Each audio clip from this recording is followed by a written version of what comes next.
नाल नामोशी पानी पानी हो चिनाब दे पानी, नफरत दे विच डूब के मर गई हर एक प्रीत कहानी। यह लाइनें चिनाब नदी की गहराई और इसके इतिहास की एक झलक देती है। दुनिया का सबसे ऊंचा रेलवे पुल चिनाब ब्रिज।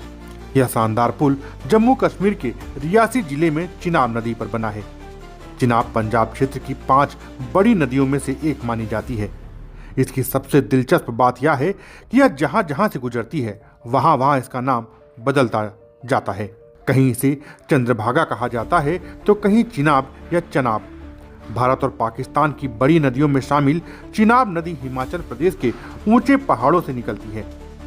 लाहौल और कश्मीर के रास्ते गुजरते हुए यह पाकिस्तान के मैदानों तक पहुंचती है। हिमाचल में इसे चंद्रा और भागा नदियों के संगम के कारण चंद्रभागा कहा जाता है। जैसे ही यह जम्मू कश्मीर में पहुंचती है इसका नाम चिनाब हो जाता है और पाकिस्तान में इसे लोग चनाब कहते हैं।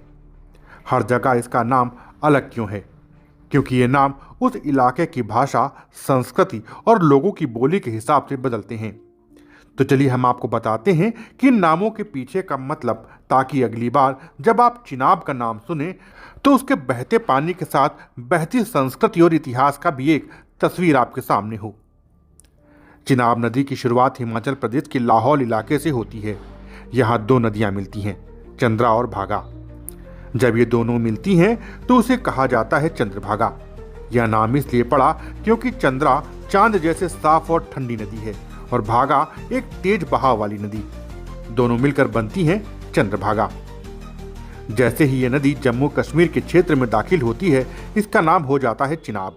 यह नाम फारसी भाषा से आया है। चीन यानी चांद और आब यानी पानी। इसका मतलब हुआ चांद जैसा पानी। शायद इसकी चमकती हुई धारा देखकर लोगों ने ऐसा नाम रखा होगा। वहीं पाकिस्तान में पहुंचते ही इसका उच्चारण थोड़ा बदल जाता है और लोग इसे चनाब कहते हैं। यहाँ ये पंजाब प्रांत से होकर बहती है और आखिर में जाकर सिंधु नदी में मिल जाती है। पंजाब यानी 5 नदियों की जमीन और चनाब उन्हीं में से एक है। हर जगह का नाम वहाँ की भाषा, संस्कृति और बोली के हिसाब से बदलता है, पर नदी वही है, शांत, गहरी और इतिहास से भरी हुई। तुर्ट वॉच इंडिया के लिए अभिषेक मिश्रा की रिपोर्ट।